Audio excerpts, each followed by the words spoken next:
Locations such as businesses, restaurants, medical centers, parks, and other landmarks are displayed on the map as labels. As we zoom into an area, more labels will appear. Click on the label for Blue Sky Bagels, and its information panel slides out from the sidebar. From here, we can get directions to the location, view its website, as well as see photos of the location, reviews, hours, and other details. The call button is not available here for me because the iPhone associated with this Mac doesn't have a phone number assigned to it.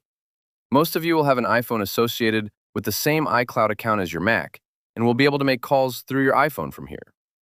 Photos and reviews in this case are provided by Yelp.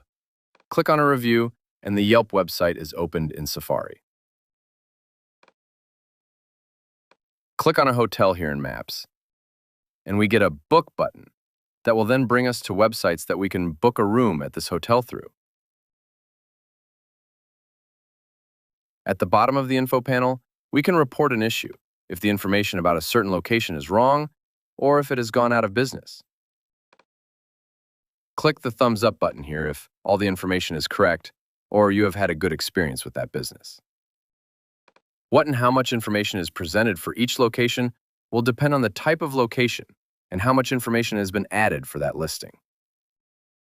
To add a business or other location to Apple Maps, go to businessconnect.apple.com.